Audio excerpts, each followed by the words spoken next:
World of Warcraft is a massive game, and within the last few years especially, it's grown to include many different versions and game modes.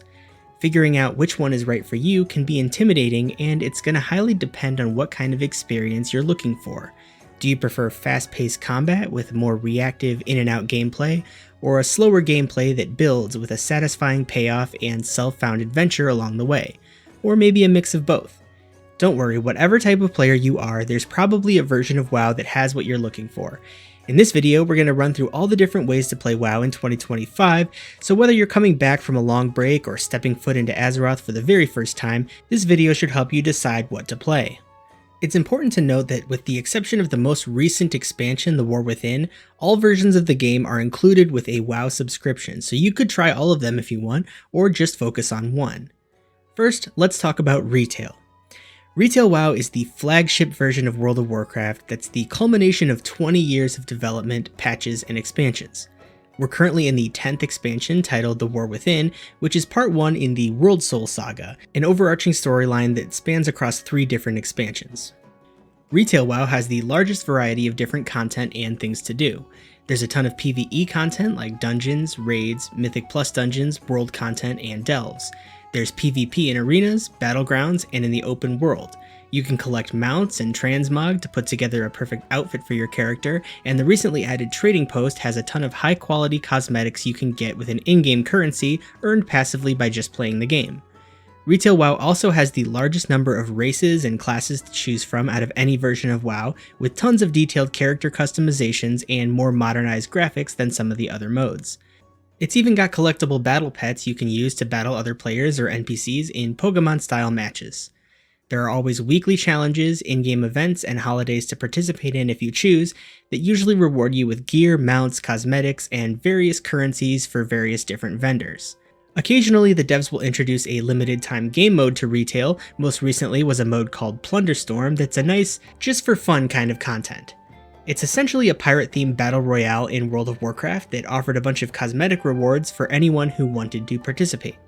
As far as gameplay goes, Retail WoW is known to have a faster-paced combat cadence and generally more complicated boss encounters than other versions of the game. There's also an abundance of convenience features like quest objective markers and an automatic dungeon and raid queue. Some players appreciate the convenience while others feel it streamlines the game too much, eliminating any need for interacting or speaking with other players. Despite these convenience features, higher difficulty modes like Mythic Plus dungeons and normal to Mythic raids still require you to form a group traditionally and travel to the dungeon or raid entrance. Retail WoW has the widest variety of difficulty options and accessibility functions to accommodate all levels of player, from a 20-year veteran doing extremely difficult content with a full group of dedicated friends, to a casual solo player who just wants to collect transmog or do the easiest level of content for the story experience. I should also mention that there are some exciting additions coming to Retail within the next year or so. The big one for a lot of people is going to be housing. A long-requested feature players have been asking for years is set to come out with the next WoW expansion, Midnight, and from what we've seen from it so far, it looks like it's going to be really good. On top of that, another experimental game mode in the same vein as Plunderstorm has been teased, but this time it looks like they're going to have a survival horror theme. Speculation says it's probably similar to Dead by Daylight, so that's something to keep an eye out for if you decide to give Retail a try. So who would I recommend this for? I would recommend this version of WoW to anyone who wants a lot of different things to do. You can choose to push yourself with a complicated class and harder difficulty, or just play it super casually and enjoy all the fun side content it has to offer. The world design and zones have been incredible lately, and the storylines have been fun to follow, especially the Undermine patch in The War Within. I will say though, for someone who is completely new to World of Warcraft, getting started in Retail might be a confusing experience because the game is mostly designed for once you reach max level. Due to some less than ideal development decisions over the years, the current game is kind of disjointed. There's no clear narrative to follow from level 1 to 70 that gives you the complete World of Warcraft story. Instead, the game has you choose a specific expansion to level through, or default you to the most recent previous expansion. Once you hit level 70 though, you'll complete the final 10 levels in the current expansion, The War Within. Don't let this be a turnoff if you're interested in Retail. Leveling goes by super fast, and then you'll be up to speed really quickly. Blizzard is very aware of this awkwardness and has been working on fixing the new player experience, but for now I'd say to focus on getting to max level, and you can always revisit any older content later on. Also, as with any MMO, I think it's important to find a guild or group of friends to get the best experience, but if you are a solo player or just aren't interested in interacting with people much in the game, I think this version of WoW is going to have the most content geared towards you. The last thing I'll say on retail is that out of all the different versions, it has the most seasonal design. And what I mean by that is that everyone's power level does a soft reset with each major patch, and there are plenty of catch-up systems in terms of gear, so the beginning of a new patch is an ideal time to get started. It just so happens that at the time of this video, a new patch just dropped, so if retail seems like your thing, now's the time to hop in.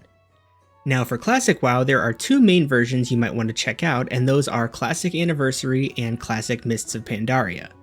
Classic Anniversary refers to a fresh set of vanilla Classic WoW servers that launched in late 2024 for WoW's 20th anniversary, and those are progressing through the phases of the original 2004 version of the game. Classic Vanilla is meant to have a minimal changes philosophy to preserve the game for how it was back in the day. I have to mention these servers do have some minor quality of life changes compared to the actual original World of Warcraft, such as the ability to swap to a second talent loadout and how the PvP honor system works, but for the purposes of this video, those aren't really important considerations. In Classic Anniversary, players will spend a significant amount of time completing quests, clearing dungeons, fighting the enemy faction in PvP battlegrounds, and adventuring to different parts of the world as you level up and grow stronger. At level 60, you can join your fellow adventurers in massive 20 to 40 man raids, which often require attunements or prerequisite quests in order to enter. In this version of WoW, the world is large and dangerous. It feels cohesive and continuous. In Classic WoW, you start your journey as a nobody, and through your questing, you build yourself up to become a true hero of Azeroth. If you choose to play on the PvE server, players from the opposite factions can't attack each other unless both parties flag themselves for player versus player.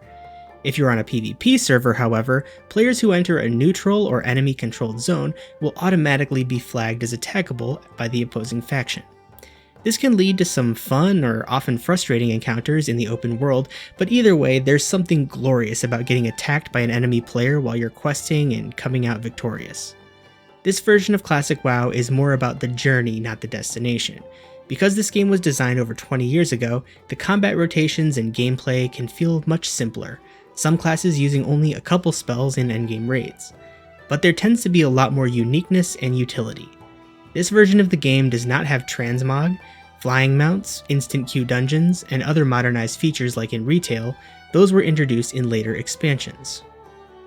As I mentioned earlier, this version of Classic is currently progressing through the different phases of Classic WoW, and once they finish going through this cycle, the Anniversary servers will be progressing to the Burning Crusade expansion probably sometime late this year or early 2026. Despite having less types of content, less quality of life features, and lower quality graphics, Classic WoW still maintains a high population of dedicated fans. If I had to put the difference between Classic and retail into words, I would say when you play Classic, the world is the main character, and you're just a small part of a bigger picture. The content doesn't come to you, you have to go out there and experience it for yourself, which to a lot of people just feels more satisfying. On the other hand, retail feels more like a theme park. It's way more compartmentalized and often feels like the game brings the content to you on a silver platter. Sure, there's a big wide world you can still explore, but with all the modern conveniences, you can go anywhere in pretty much no time at all, and most enemies you encounter in the open world will drop dead if you breathe on them too hard. If you want to play an MMO to feel immersed in the world, to get the satisfaction of putting the time and effort in to accomplish something in the long run, while having fun along the way, I think this is the version of WoW for you. I might be a little biased here because this was the version of the game that I fell in love with back in 2005, but I would say if you like strong world building, don't mind some slower paced gameplay, and like to be at least somewhat social with other players in the game, you should give Classic Anniversary a try. Oh, and if you have any interest in playing the Burning Crusade expansion, I would say give this server a try and start leveling a character now so you're prepared when the TBC pre-patch comes. The other most popular version of Classic right now is Mists of Pandaria Classic. This is going to be sort of a happy medium between Classic Anniversary and retail due to the fact that Mists of Pandaria came out pretty close to the halfway point between 2004 and now. At the time of this video, this version of Classic has just progressed from Cataclysm to Mists, which was a polarizing expansion at the time but is mostly fondly remembered these days. As conflict between the Alliance and the Horde boils up, a mysterious landmass, previously shrouded in mist and lost to the world, appears. As champions of the Alliance and the Horde, we venture to this new continent to meet its people and try to establish a strategic advantage before the other faction. This version of WoW has a lot of the same features retail has, such as cosmetic transmog, PvP arenas, yep, those didn't come out until the Burning Crusade expansion, flying mounts, the automatic dungeon finder, and more race and class options to choose from than Classic Anniversary. It also features more complicated boss encounters in dungeons and raids, and combat is a bit more fast-paced. I've heard from many WoW veterans who played Mists back in the day that this was the peak of class and raid design, but I'm only taking their word for it since Mists is the one WoW expansion I never played at all when it was current content. Another note about this version of WoW is that instead of sticking with the usual minimal changes philosophy of Classic, the devs have been taking a different approach with Mists of Pandaria to deliver an even better experience this time around. Class balancing has been tweaked, they're introducing new types of content, and overall trying to learn from some of the pain points of the original Mists of Pandaria expansion. If you're interested in more challenging or faster-paced gameplay than you'd get in Classic Anniversary, but feel overwhelmed by all the different activities, currencies, and complexities in retail WoW, and especially if you're a fan of Kung Fu Panda, I would give Classic Mists a try. I feel the least qualified to speak on this one though, since I've only just recently started dabbling with this version of Classic myself, but I've been having so much fun with it, and I'll likely be focusing my time on MoP for the next few months at least. At the time of this video's recording, the expansion just came out, so I'd say there's no better time than now to give it a try if you're interested. Now, there are some other versions of Classic WoW out there that are a little less popular right now, but are still a whole lot of fun. The first of these is Season of Discovery. Season of Discovery, or SOD for short, is an experimental version of classic vanilla WoW that introduced a ton of new things to the game, primarily in the form of runes. These runes transform the way each class plays by adding abilities that never existed in vanilla WoW. Mages could now be healers, rogues and warlocks could be tanks, pretty much every DPS spec was made quite powerful through these runes in a really fun way. Runes are acquired by completing quests or discovering them where they're hidden out in the world, or rather they were originally. You can still discover them out in the world, but there's also a vendor in your starting zone that sells every rune for 1 copper as a catch-up mechanic. Launching in late 2023, we progressed through Season of Discovery in phases that introduced things like new PvP events, level up raids where a dungeon was converted into a full raid experience with more difficult mechanics and improved loot drops, and different hard modes in endgame raids to compensate for how powerful players became with their runes. They even introduced 2 brand new dungeons and an entire raid tier called the Scarlet Enclave that were completely new to original WoW. As of right now, the season is over in the sense that there aren't any future updates planned, but the servers are still there for anyone who wants to play them. I probably wouldn't recommend someone who's brand new to WoW to get their start in Season of Discovery, but if you're a returning player who's experienced WoW in some form or another, I'd actually highly recommend giving Season of Discovery a try. It's a unique version of WoW that can only be played on the Season of Discovery servers. It might take a little extra time and effort right now to find a group of friends or an active guild to play with on these servers due to the recent population drop-off, but some people are definitely still active on these servers, so if Season of Discovery sounds like your cup of tea, definitely still give it a try. Another version of WoW that's available and has actually been a lot more popular than I would have expected is Hardcore Classic WoW. This version of the game is identical to the Classic Anniversary servers with one exception: your character only has 1 life. If you die, that's it. Your character cannot resurrect and you will have to create a new one. This game mode was originally conceived as a community challenge when Classic first came out around 2019 or so. Eventually, an add-on was created for players to use in conjunction with the challenge, and eventually it gained so much traction that Blizzard adopted the idea and built it into a version of WoW. If you're up for a challenge, feel free to give it a try, but I probably wouldn't recommend it to most brand new players.